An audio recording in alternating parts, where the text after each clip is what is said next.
கர்த்தர் சொல்றாரு, மறுபடியும் நீ அந்த காரியத்திற்காக ஜெபம் பண்ண, மறுபடியும் அந்த காரியத்திற்காக நீ ஜெபம் பண்ண, மறுபடியும் அந்த காரியத்திற்காக ஜெபம் பண்ண. சேலத்தில் ஒரு ஒரு ஒரு நபர் 45 வயது 3 டைம் ஹாஸ்பிட்டலில் கொண்டு போய் வயிற்ற கழுவுறாங்க. குடிச்சு குடிச்சு குடிச்சு வயிற்றில் நிறைய ஓட்டை. டாக்டர் சொல்கிறார், இனி அடுத்த டைம் குடிச்சேன்னா நீ செத்துருவ சாவுதான் அப்படின்றாங்க. ஆனால் அந்த அம்மா, இது நடந்த சம்பவம், தொடர்ந்து தேவாலயத்தில் தன்னுடைய மகனுக்காக ஜெபம் பண்ணிகிட்டே இருப்பாங்க. 2 கல்யாணம் பண்ணி 2 பேரும் விட்டுட்டு போயிட்டாங்க. ஃபர்ஸ்ட் ஒரு மேரேஜ் பண்ணி அவங்க விட்டுட்டு போயிட்டாங்க. அதுக்கப்புறம் இன்னொருத்தரை கல்யாணம் பண்ணி அவங்களும் விட்டுட்டு போயிட்டாங்க. இவருடைய குடியினால மாற்றவே முடியல. இவர் சர்ச்சில் ஆராதனை நடந்துட்டு இருக்கும்போது வீட்டு மேலே ஹாரன் கட்டி சர்ச்சுக்கு டிஸ்டர்பன்ஸ் பண்ணுறதுக்கு பாட்டு போட்டு விடுவார், சினிமா பாட்டு.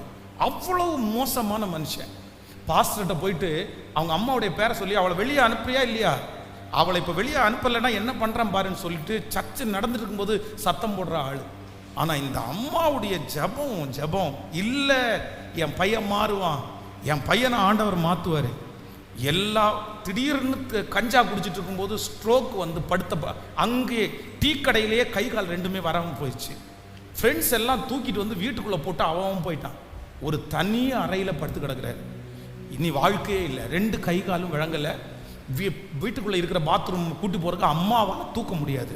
ரொம்ப உடம்பு தவழ்ந்து போய் பாத்ரூம் போகிறது, குளிக்கிறது இவருக்கு சுத்தமாக பிடிக்கல. 2 கையும் விளங்காமல் போயிடுச்சு.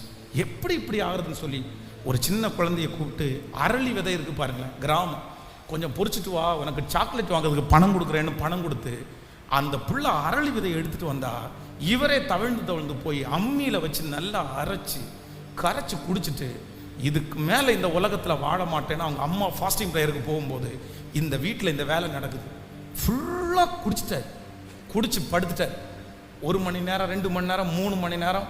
சாயந்தரம் 3 மணிக்கு அம்மா சர்ச்சிலேருந்து வர்றாங்க. இவருக்கு தாங்கவே முடியல, இவர் சாகலை. அம்மாவை பார்த்து அழுறாரு, அம்மா இந்த மாதிரி நான் குடிச்சிட்டேன், பட் நான் சாகலை, எனக்கு ஹாஸ்பிட்டல்லாம் கொண்டு போகாதீங்க, எனக்கு நான் சாகணும் அப்படின்ற மாதிரி சொல்லிட்டே இருக்கிறாரு.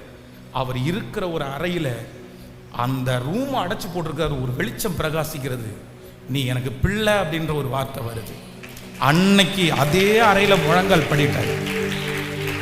கம்ப்ளீட்டாக நார்மல். ஹாஸ்பிட்டலில் கொண்டு போனால் இவருக்குள்ளே இருக்கிற விஷம் இந்த விஷத்தை முறிச்சிருச்சு, இவருக்கு ஒன்றும் ஆகலைன்னு சொல்லி இன்றைக்கு பார்த்தீங்கன்னா தன்னுடைய வாழ்க்கையே மிஷினரியாக ஒப்பு கொடுத்து சேலத்துக்கு பக்கத்தில் இருக்கிற ஒரு மலையில் ஒரு குறிப்பிட்ட ஒரு கிராமத்தாட்கள் இருக்காங்க. ஒரு சின்ன கம்யூனிட்டி தான், ஒரு 100 பேர் 200 பேர் வாழ்வாங்க.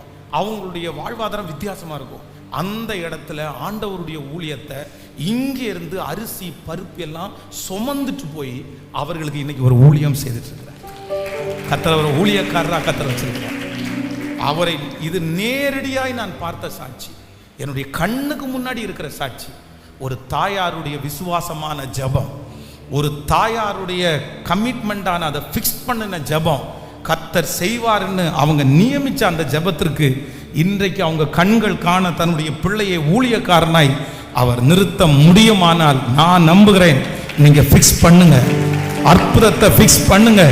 இயேசுவே, அந்த விசுவாச அளவை கர்த்தர் இப்பொழுது உங்களுக்குள்ளே தட்டி எழுப்ப விரும்புவாராக. அவர்தான் உங்களுக்குள்ள வைக்கணும். பாஸ்டர், எத்தனை வார்த்தை பேசினாலும் எனக்குள்ள நம்பிக்கை வரமாட்டேங்குதே, எனக்குள்ள விசுவாசம் வரமாட்டேங்குதே, என்னால விசுவாசிக்கவே முடியல பாஸ்டர், எனக்கு தெரியுது.